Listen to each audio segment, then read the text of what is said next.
Hello everyone, welcome back to W civil examination channel. और आज हम फिर अगेन करने वाले हैं पार्लियामेंट्री कमेटी पर कुछ एमसीक्यूज। तो पार्लियामेंट्री कमेटी एक इम्पॉर्टेंट टॉपिक था। इसका पार्ट वन में हम पहले से एमसीक्यूज कर चुके हैं। अब इसके पार्ट टू में फिर हम कुछ और एमसीक्यूज के साथ आपके सामने आए हैं। ये जो एमसीक्यूज होंगे ये सारे rule of procedure and conduct of business in the Lok Sabha के ऊपर बेस्ड हैं। ये पूरा है, इसके अंदर पार्लियामेंट्री कमेटी है और यही एक इम्पॉर्टेंट टॉपिक है और इसी पर जो रूल्स दिए हुए हैं वो रूल्स आपको समझने और उन रूल्स बेस्ड क्वेश्चंस अगर आ सकते हैं एग्जामिनेशन में आएंगे तो आपको उसे अटेम्प्ट करना है। So let's begin with the first question. पहला क्वेश्चन देखते हैं।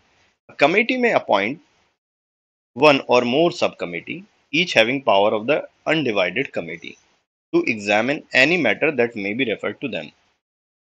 ये ट्रू एंड फॉल्स का क्वेश्चन है। यहाँ पर बोला गया है क्या एक कमेटी सब कमेटीज को बना सकती है और उनके पास अनडिवाइडेड कमेटी की तरह पावर होगी और वो एग्जामिन कर सकता है। तो यहाँ पर इस टॉपिक को थोड़ा सा पढ़ लेना है ताकि आपको पता रहेगा अगर एग्जाम में आता है तो आप इस पे अटेम्प्ट कर सकें। तो चलते हैं देखते हैं इसका आंसर। तो इसका आंसर है ट्रू। कोई भी कमेटी, ये जो यहाँ जो बात हो रही है वो पार्लियामेंट्री कमेटी के बारे में हो रही है, वो कमेटी सब कमेटी इसको बना सकती है। तो चलते हैं इसके रूल के बारे में डिस्कशन करते हैं। तो ये रूल दिया हुआ है 263 में। इसके अंदर इसका जो वन पार्ट है वो ये बोलता है कमेटी अपॉइंट कर सकती है सब कमिटीज को जिनकी पावर्स हो सकती है अनडिवाइडेड कमेटी की तरह, और वो एग्जामिन कर सकती है किसी भी मैटर को जिससे कि पहले वो सब कमिटीज क्या करेंगी, होल कमेटी की तरह एक रिपोर्ट उसको दे सकती है अगर वो होल कमेटी से अप्रूव्ड होंगी तो। ठीक है, और क्या है, the order of reference to a sub committee shall clearly state the point और पॉइंट्स फॉर इन्वेस्टिगेशन। मतलब जो आप कमेटी है वो कमेटी अगर सब कमेटी बनाती है तो उसके ऑर्डर में वो लिख देगी कि क्या क्या पॉइंट्स पे इनको इन्वेस्टिगेशंस करनी है।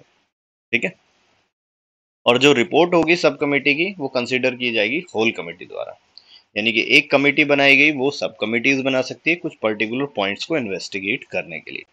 रूल दे ही रखा है आपके सामने, आपको ये देख लेना है और साथ ही साथ आप जो इसके अंदर जो मैनुअल है उस मैनुअल को पढ़ें, यानी कि जिसमें बिजनेस लोकसभा के जो बिजनेस के बारे में लिखा हुआ है वहां से इन चीजों को पढ़ें। बस यहाँ पर आप क्या करेंगे, एक ओवरव्यू लें और कुछ क्वेश्चंस लें। आगे चलते हैं नेक्स्ट क्वेश्चन के ऊपर। Question number 2, in case the absence of chairman. अगर मान लीजिए कि कमेटी एक बनी, उस कमेटी की डेट फिक्स करनी है, तो डेट फिक्स कौन करता है, चेयरपर्सन करता है। अगर वो चेयरपर्सन अवेलेबल नहीं है कमेटी में तो उसके अलावा कौन सा बंदा है, कौन सा पर्सन है जो कि उसको अपॉइंट कर सकता है, डेट को फिक्स कर सकता है, अपॉइंट नहीं, डेट को फिक्स और टाइम को फिक्स कर सकता है सिटिंग के लिए। तो ऐसा केस जो कर सकता है वो सिर्फ है सेक्रेटरी जनरल। तो इसके लिए भी एक रूल दिया हुआ है, तो आपको वो रूल देखना है और रूल के अकॉर्डिंग उसे आंसर लगा देना है। तो ये डेट और टाइम के लिए फिक्स करने के लिए एक रूल दिया हुआ है 264। इसके अंदर बताया है कि क्या होता है, चेयरपर्सन जो होता है वो हमेशा डेट को और टाइम को फिक्स करता है, लेकिन अगर वो अवेलेबल नहीं है तो क्या होगा, सेक्रेटरी जनरल फिक्स कर सकता है date of time of the sitting. अगर क्या हुआ, सिलेक्ट और जॉइंट कमेटी किसी बिल पर बैठनी है तो चेयरपर्सन अवेलेबल नहीं है तो सेक्रेटरी जनरल क्या करेगा, मिनिस्टर जो कि बिल को प्रेजेंट करने वाले हैं उन सब के अकॉर्डिंग उनके कंसल्टेशन के साथ में सिटिंग का टाइम डिसाइड करेगा।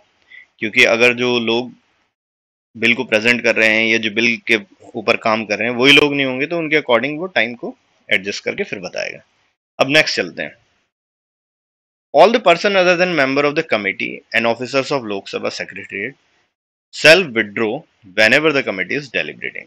डेलिब्रेटिंग का मतलब क्या होता है, डेलिब्रेटिंग का मतलब है डिस्कशन या डिबेट जब चल रहा है तो एक कमेटी जब बोल रही है तो उस वक्त जो ऑफिसर्स होंगे सेक्रेटेरिएट के और जो कमेटी के मेंबर्स होंगे उनके अलावा जितने भी लोग होंगे उनको विड्रॉ कर लेना होगा, यानी कि वो कुछ नहीं कहेंगे। वो डिबेट पे जो भी बात कह रही होगी, ये डिस्कशन होगा वो कमेटी करेगी। तो इट्स अ ट्रू स्टेटमेंट, तो आपको पता होना चाहिए। नेक्स्ट है, can a committee make available to government any completed or part report. तो ये हो सकता है कि क्या कमेटी गवर्नमेंट को, मतलब एक कमेटी फॉर्म की गई किसी एक इश्यू पर और उस मुद्दे पर जब कमेटी को बनाया गया तो उसने एक रिपोर्ट बनाई और उसे हाउस में प्रेजेंट करना है, लेकिन अब वो कमेटी हाउस में प्रेजेंट करने से पहले ही गवर्नमेंट को दिखा देती है। तो क्या ऐसा हो सकता है या नहीं हो सकता है? तो आंसर है यस, ऐसा हो सकता है। गवर्नमेंट को कमेटी रिपोर्ट दिखा सकती है। 278 रूल के अंदर कमेटी क्या करती है, अगर उसको लगता है कि गवर्नमेंट को एक पार्ट ऑफ रिपोर्ट या पूरी रिपोर्ट दिखानी चाहिए, तो वो क्या करेगी, उसको दिखा देगी। Such report shall be treated as confidential until presented to the house. लेकिन उसको फिर भी हम मानेंगे कि वो कॉन्फिडेंशियल ही है जब तक वो उसको हाउस तक नहीं गई है, लेकिन गवर्नमेंट उसमें देख सकती है। अब आगे चलते हैं। क्वेश्चन है नेक्स्ट, ये है, is it possible of printing publication circulation of a report of a committee although it has not been presented to the house. मान लीजिए कि हाउस में कोई रिपोर्ट आई नहीं, प्रेजेंट ही नहीं हुई, उससे पहले हम उसका सर्कुलेशन या उसका पब्लिकेशन या उसकी प्रिंटिंग कर सकते हैं या नहीं कर सकते हैं। तो इसका आंसर भी है यस, किया जा सकता है। अच्छा, यहाँ पर दो ऑप्शंस थे, तो अगर कोई अटेम्प्ट करेगा तो दोनों ही ऑप्शन यस लगा दिए थे। तो यहाँ पर जो एडिटर की थोड़ी सी गलती हो गई, इसको थोड़ा सा सुधार लेंगे। It's not yes for both, it's yes and no. ठीक है, तो चलेंगे। 280 के अंदर ये दिया हुआ है कि जब भी क्या होगा, रिक्वेस्ट की जाएगी। ठीक है, अब ये रिक्वेस्ट कब की जाएगी, हाउस जो है वो सेशन में है ही नहीं, यानी कि अभी सेशन नहीं चल रहा, तो स्पीकर ऑर्डर कर सकता है प्रिंटिंग और पब्लिकेशन और circulation of a report of A committee. ठीक है, अगर वो हाउस में प्रेजेंट नहीं हुई है तब भी स्पीकर उसको क्या करवा सकता है, ऑर्डर करके उसका प्रिंटिंग, पब्लिकेशन और सर्कुलेशन कर सकता है। इस केस में जो रिपोर्ट होगी वो प्रेजेंट की जाएगी हाउस को नेक्स्ट सेशन में, जब भी कन्वीनियंट अपॉर्चुनिटी मिलेगी, लेकिन उससे पहले सर्कुलेशन हो सकता है। अब आगे चलते हैं। कमिटी के पास क्या पावर है रेजोल्यूशन पास करने के लिए प्रोसीजर रिलेटिंग मैटर में for consideration of the speaker. क्या स्पीकर के कंसिडरेशन, मतलब ये है कि कोई मान लीजिए कि कुछ प्रोसीजर है किसी जगह, ठीक है, तो उनमें उन प्रोसीजर्स को बदलने में, उनमें अल्टरेशन, उनमें चेंज करने में, उनमें इंप्रूवमेंट लाने में क्या कमेटी के पास पावर होती है। तो इस टॉपिक को ऐसे समझें कि ये पावर होती है। अब देखते हैं कि कैसे है। कमेटी के पास पावर है रेजोल्यूशन लाने के लिए ऑन मैटर ऑफ प्रोसीजर। सिर्फ प्रोसीजर के मैटर्स पर ही वो लेके आएगी committee resolution. For the consideration of speaker who may make such variation in procedure as the speaker may consider necessary। अब इसमें होगा क्या कि स्पीकर को वो बता देंगे कि ऐसा ऐसा होना चाहिए। स्पीकर अगर उसको कंसिडर कर लेता है तो हो जाएंगे ऐसे चेंजेस, और नहीं होता तो नहीं हो सकते। ठीक है, आगे चलते हैं। Who may from time to time issue direction to the chairperson of committee। किसी कमेटी के जो चेयरपर्सन होता है उसको डायरेक्शन कौन दे सकता है। ठीक है, तो यहाँ पर देखेंगे इस क्वेश्चन को, who may from time to time issue such direction to the chairperson. Chairperson को कौन डायरेक्शन दे सकता है, किस चीज के लिए, प्रोसीजर्स के, ऑर्गेनाइजेशन के वर्क को चेंज करने के लिए। प्रेसिडेंट, स्पीकर, वाइस प्रेसिडेंट और नन ऑफ द अबव। तो इसमें पता होना चाहिए आपको, स्पीकर जो है वो हमेशा ऐसा कर सकता है। ठीक है, तो जब भी स्पीकर की बात होगी तो स्पीकर ऐसा कर सकता है। अब आगे चलते हैं। ये पावर ऑफ स्पीकर में दिया हुआ है। स्पीकर टाइम टू टाइम क्या कर सकता है, चेयरपर्सन ऑफ कमेटी को हमेशा कंसिडरेशन के लिए, उनको रेगुलेशन के लिए बोल सकता है।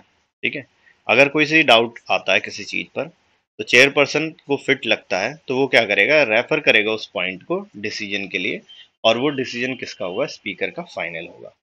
तो यहाँ पर इस रूल में आपने ये पढ़ा। Till then we have completed some questions. आप उस मैनुअल में जाइए और वहां पर क्या करेंगे, उस चैप्टर को पढ़िए और यहाँ पर ओवरव्यू लेते रहिए, जिससे कि आपका एक इंपॉर्टेंट टॉपिक कंप्लीट हो सकता है।